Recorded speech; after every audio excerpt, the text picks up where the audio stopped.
La Côte d'Ivoire, dès l'acquisition de son indépendance, est considérée comme un modèle réussi de politique libérale en matière de développement. On parle alors de miracle ivoirien. Mais après la mort d'Houphouët-Boigny, la course pour la succession au pouvoir a engendré de nombreuses crises interethniques, dont celle de 2010, accentuant ainsi la fracture sociale entre les populations. La pauvreté se fit de sitôt ressentir et l'on assista à la détérioration des infrastructures, notamment dans les communes d'Abobo et de Yopougon. Il faut dire que les sociétés entre elles étaient vraiment se voyaient en chaîne de faïence et la crise était telle que vraiment la collaboration, l'amour n'était plus. Avant, on ne se fréquentait pas. On ne se saluait même pas. Si une crie dans sa cour, tu ne peux pas aller voir. On avait les difficultés avec la mairie. Il n'y avait pas de confiance entre nous et la mairie. On avait des très grandes difficultés de s'approcher au niveau de la mairie. On ne savait pas comment prendre notre pas pour aller vers la mairie. On ne savait pas qui il faut toucher. On ne savait pas, en rentrant à la mairie, quelle porte il fallait taper.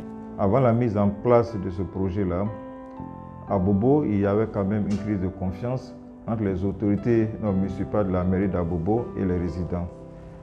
Et cela se traduisait par la non-participation d'une frange de la population aux activités de la mairie. Et également, il était difficile aux autorités de la mairie d'entrer dans certains quartiers. Je voudrais dire qu'auparavant, avant que le projet n'arrive, les populations et la mairie de la commune de Yopougon, ils n'étaient pas de bons thèmes.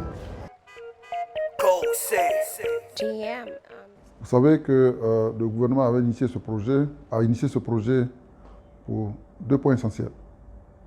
Premièrement, il s'agit d'établir la confiance entre l'administration des collectivités et les populations résidentes, et de l'autre côté, entre les populations elles-mêmes. La méthodologie COSI est une approche innovante qui prend comme prétexte la réhabilitation ou la réalisation d'une infrastructure pour affermir la cohésion sociale dans un quartier. Les populations réunies au sein d'un comité conjoint de gestion travaillent à la réalisation d'un objectif commun. Le comité conjoint de gestion du projet des quartiers sert d'interface entre la population et la mairie. Il est composé de plusieurs entités, c'est-à-dire les chefs traditionnels, les guides religieux, les associations de femmes, associations de jeunes et les associations d'handicapés.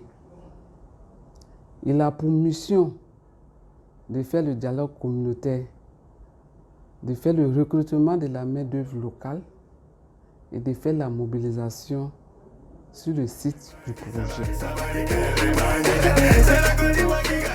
Depuis que ce projet est créé, nous avons réussi à arranger beaucoup de litiges entre les habitants de ces quartiers.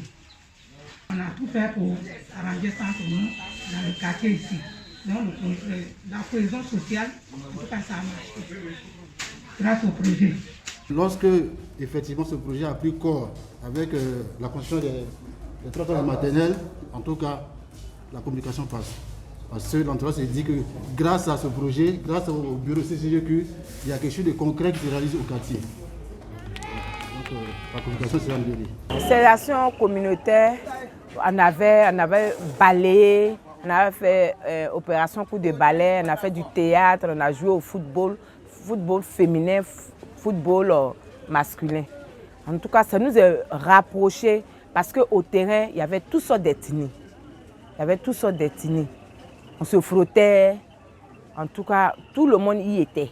L'objectif de ces actions communautaires était de se mettre ensemble, cultiver la paix, la cohésion sociale. Au niveau de la communication, ce projet a renforcé nos capacités dans le domaine des relations publiques.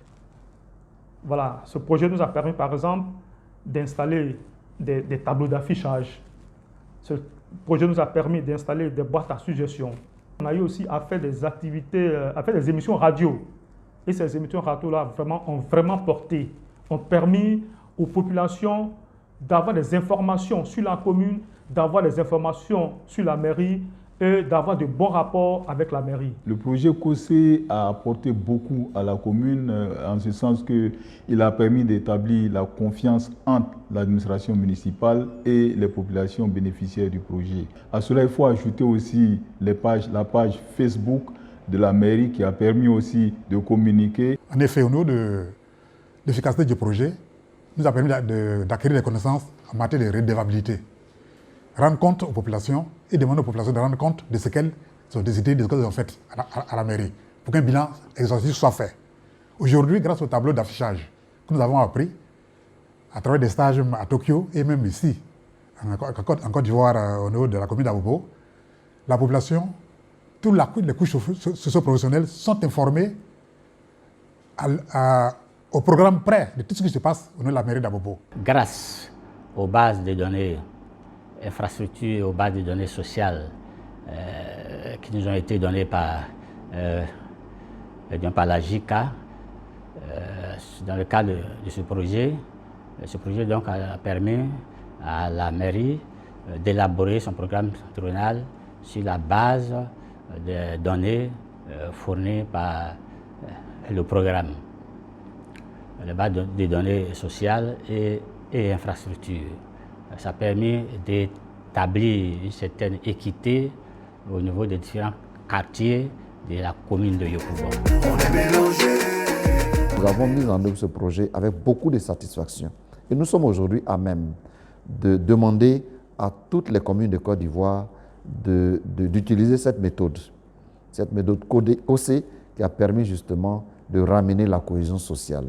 Donc après la mise en œuvre de ce projet dans ces deux communes, nous pouvons constater, nous pouvons observer que la cohésion sociale, la fraternité est revenue dans ces communes.